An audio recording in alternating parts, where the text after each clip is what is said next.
Saudara apa kabar? Sehat-sehat ya? Luar biasa. Tuhan selalu memberkati. Eh, Piala Dunia. Nah, kita akan menjelang Piala Dunia. Tapi ada yang unik nih. Kali ini Norwegia nggak ikut. Ya, saya bukannya ahli bola, pengamat bola, tapi hanya baca-baca aja gitu ya. Norwegia nggak ikut karena pada saat babak penyisihan ya, kualifikasi gitu, dia kalah ya. Kenapa? Karena Norwegia ini saya baca-baca terlalu mengandalkan salah satu pemainnya. Ya, pemainnya itu namanya Erling Haaland. Karena memang jagoan bener nih si Haaland ini ya, hebat hebat betul dalam banyak pertandingan dia mampu mencetak gol banyak. Nah, dalam satu pertandingan Haaland ini cedera. Nah, membuat nggak bisa merumput turun di lapangan lagi. Itu yang membuat Norwegia dalam mencetak angka, mencetak hasil nggak maksimal. Saya ada info, jadi dalam 4 kali pertandingan, sekali menang, 2 kali imbang, lalu sekali kalah. Dan membuat Norwegia hanya menjadi penonton dalam Piala Dunia 2022. Ini menarik ya, karena terlalu mengandalkan satu orang. Padahal bola itu kan permainan tim ya.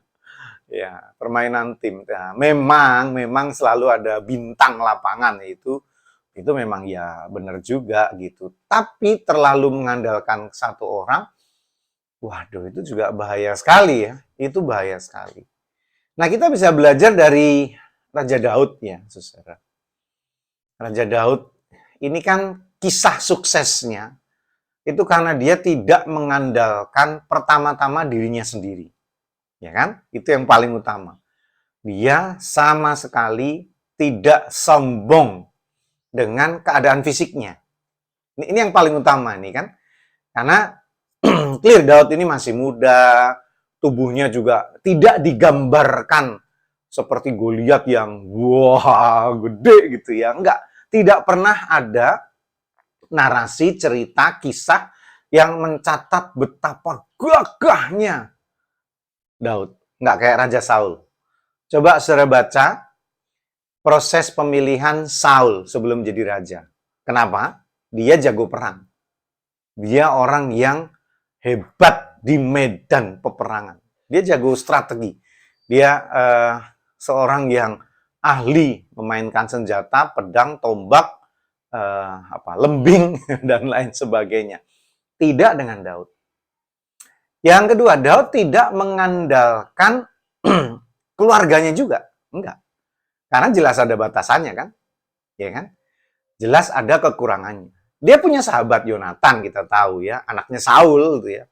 Itu pun juga bukan jadi andalan Daud karena kita tahu bahwa dalam satu kisah Yonatan tewas duluan, meninggal duluan dalam satu peperangan.